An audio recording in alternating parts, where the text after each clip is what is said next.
Hello. I wanted to make a live stream on my desktop with my webcam. Hope you can hear me good. It was a crazy weekend. Started off with this Saturday, try to make some money. Woke up and took a ride with Rideshare. I don't want to say the company's name yet. We're still dealing with what's going to happen. But took the ride. It was going from my area to Sacramento. So it was about a 45-minute drive. It was like for 24, 25 bucks. So I went over there to the house. It was right down the street from my house, maybe about 5 minutes away. And I got to the location. The man that got in, we won't say anything about the person because that's how racism and prejudice gets. But I will say he was a blue red personality. He was not a yellow, he was not a green personality. And so I had to make a decision.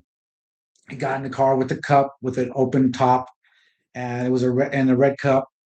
And so I assumed it was alcohol in there. So I told him what's inside the cup.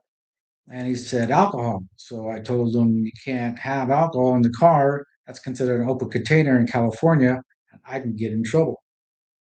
So he was upset. He dumped it out, got it back in the car.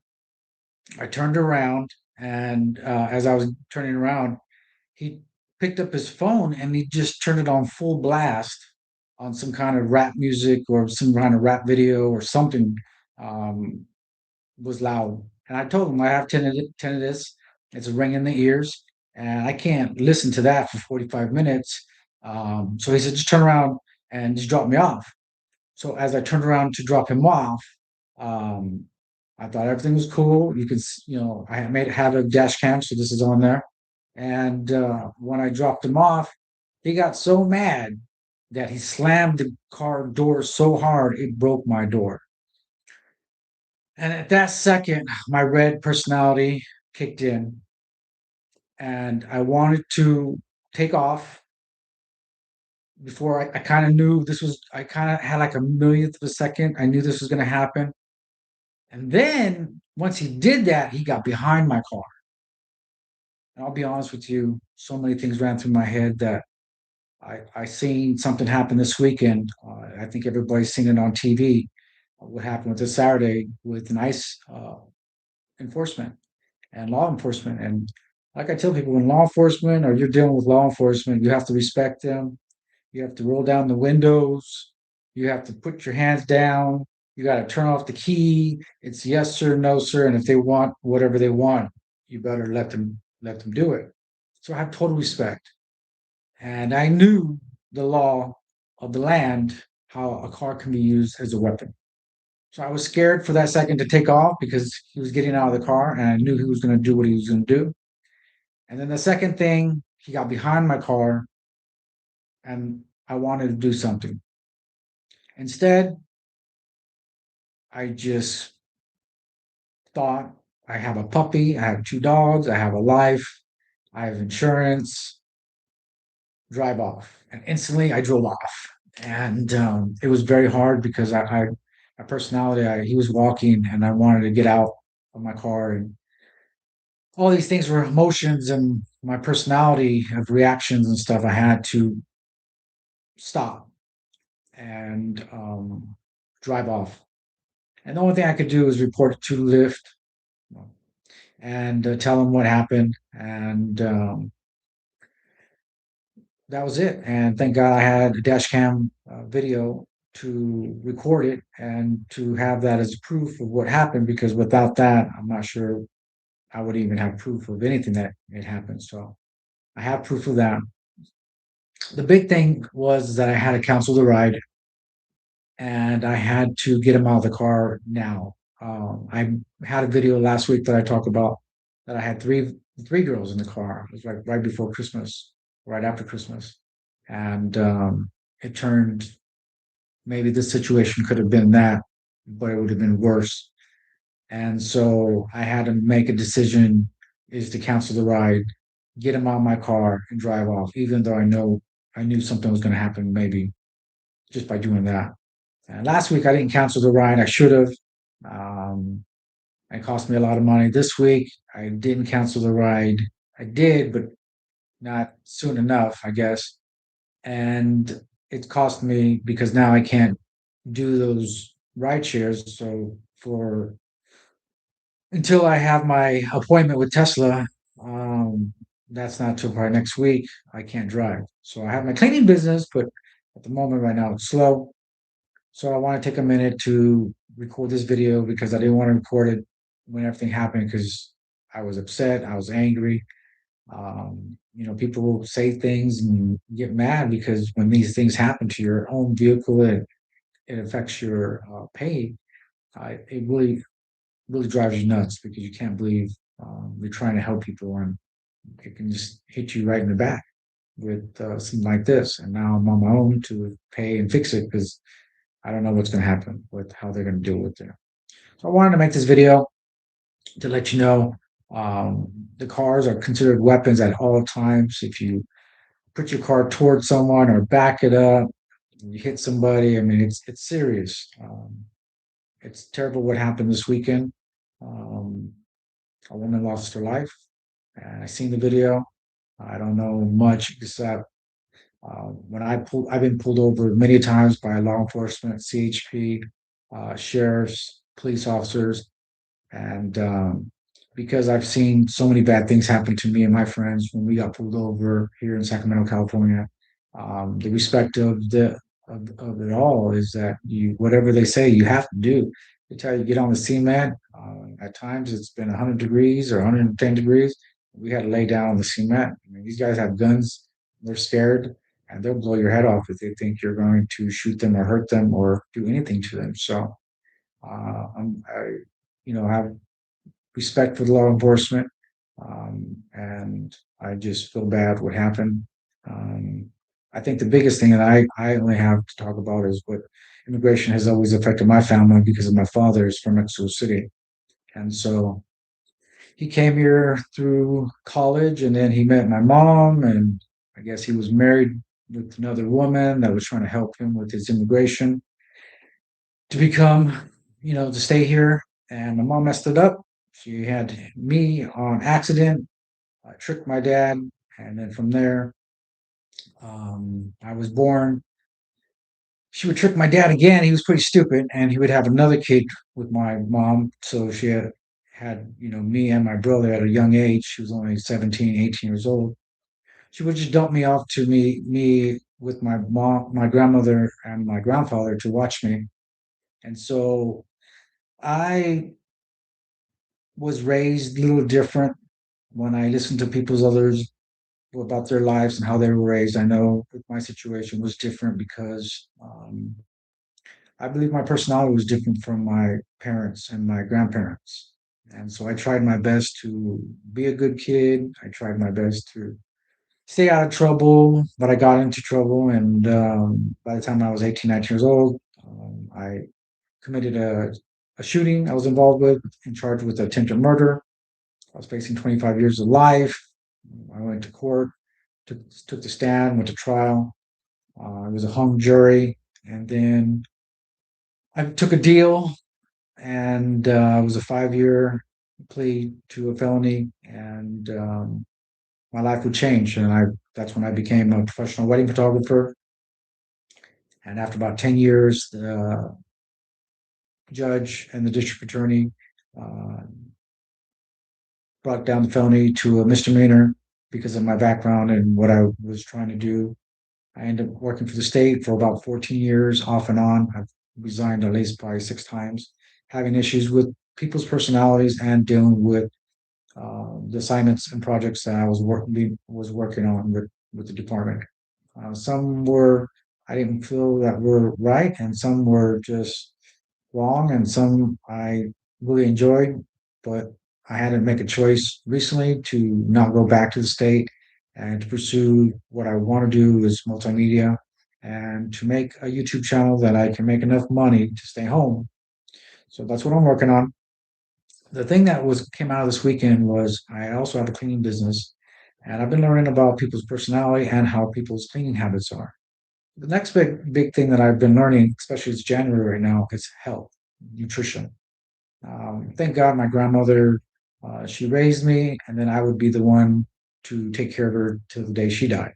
My grandmother had diabetes with neuropathy. She got diagnosed, I think it was around 1992 or 93.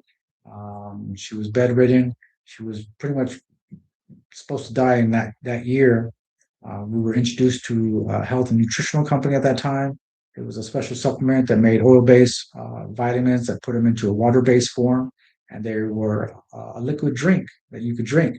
And my grandmother drank it for about 2 to 3 months, and she bounced back from her diabetes and her neuropathy, and she would live an extra probably another 8 or 9 years after that.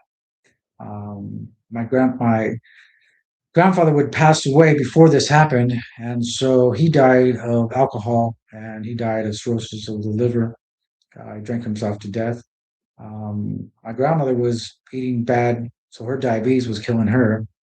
My mother, she was obesity. She still deals with that. She got on the vitamins and supplements, and it helped her with her health overall, helped her with the depression. It didn't really help her with losing weight because you still have to exercise and you still have to watch what you eat, but she's still alive. And my father would get on the stuff, and it would help him stop drinking alcohol. He was over 18 years at that time of my life. I was about 18 years old when he gets on the vitamins, and he would quit drinking. It's been, ever since then. At that time, he quit drinking. That's when I jumped in and wanted to learn more about health and nutrition to see something happen that I seen a lot of my family and friends were dealing with. Drug addiction, alcohol, and food addictions. And once I met the doctor and got involved with this at a young age, then had to deal with my best friend dying in December 22nd of 1994, and he was killed in a car accident. That same year, I had a daughter that was born in July 1994, and she was born with alcohol syndrome. So I had a rough year, and the vitamins helped me with suffering with depression. I lost my best friend, and then I tried to go into the military, and I ended up failing the ASVAB, missing it by 3%. So I came back. I was really depressed. I just didn't want to live anymore because I had this like black cloud over my head. I would make this drink. Uh, my mom would make this drink for me, and I drank it, and it helped me with my mind and the fog that I was dealing with. The second thing now is I'm 49 years old. I've been taking that supplement since then. I take it every night, every day. But what had happened to me this weekend would reopen my eyes to something that I should have done a long time ago. But I just, I don't have any excuses. I end up just walking away from the company after me, my brother, and my sister had a big fallout. They had this thing that I was involved with the company since 1994, 95. I became a sales director, had this huge business. My girlfriend would break her neck going to the Olympics for judo. She did a swimming accident when Chris Breeze broke his neck. And when this happens, I was suffering depression. That's when the shooting happened. After the shooting, I tried to build my business, but I was more focused on the trial. And after the trial, I was I was married to a Palestinian woman, and so I was trying to deal with trying to work. I couldn't work. I was trying to build a business. It was very hard. I didn't really have family support. Financially, I was in debt, and my company at the time, I just couldn't get it off the ground for whatever reason. It just wasn't. I wasn't able to do what I was did in 1995. So just recently, I had my stuff on me like I do now, and I made my customer a drink. And she just said she was dealing with something that she was just had surgery and she wasn't feeling good. So I just made her a quick drink. As I made her a quick drink, it took maybe 5 or 10 minutes. That she said the same thing that happened to me. She said she felt like a fog left over her mind. So I hurry up, made a little, gave her a couple more days of samples, and then from there I just told her, listen, I'll contact you in a couple of days to follow up with you, see how you're doing. But the stuff worked for me. I hope it works for you, and you have nothing to lose. It has a 30-day money back guarantee. But the stuff is different from anything I've ever taken. I've tried other stuff and nothing like this. And the company's been around since 1993, and I've been taking that same product. I told her, and it's safe and it works. So when I left, a couple days later, she would text me and say she wanted more and she had awesome results. She went to the gym that night and she couldn't believe how much energy, how good her workout was. And then when she got on the scale, She couldn't believe what she's seen on the scale. She's lost some weight. And now she's got another 20, 30 pounds to lose. I told her we're going to now get her on the full program and go from there. So it's January. If you hear the story, if you're suffering depression, if you're tired, you need energy, maybe you hate your job doing rideshare, maybe you just don't like to work for the government, for the state. I want you to do yourself a favor if you can. Send me a comment, send me a message. You'll see, you go to my website, onejesse.com, and follow me. I'll be making these videos, but I'm guaranteeing you guys, people, when they see me, they notice that my health is very, very, I'm a healthy person. I don't go to the gym. I try to watch what I eat, but I've been taking these supplements since I've been 17. I believe they've made a big difference. I believe in God. God is protecting me, and it was another miracle this Saturday. I could be in jail and prison right now from what happened. I thank God that that man didn't shoot me or hit me or do something that could have caused more violence or more bad that happened. So I just wanted to make this video for people doing this videos and this for my channel to help people that are just confused. Maybe you're out there, you don't know what's going on. Maybe you don't want to, you just need some help. Check out my videos, check out and let me know what I can do for you or help you out with full colors. You know, there's the reds, the greens, the blues, and the yellows. If you haven't seen it, haven't heard about it, I use these colors to help me to diagnose people. This guy was totally a red, blue red, because a red personality would not disrespect a car. A green personality would not do that to the car, and a yellow definitely would not do the car. But a blue red, because you told them not to drink and you told them to turn down the radio, they feel disrespected, so they're going to do what they did. So they feel that they have the right to do that. They don't. Thank God I have a dash cam. Anybody that does whatever you're doing, make sure you're recording dash cam. You should have a recording device on you, because blue reds are very unpredictable, but you also can know that they might do something. So it's very important to record. Don't tell me you're going to record. The camera should be there already, because normally it can make it worse for them, for yourself, because they'll just get more violent. They don't. They're crazy. I hope you enjoy this video, and let me know in the comments or thumbs up. Thank you, and or subscribe.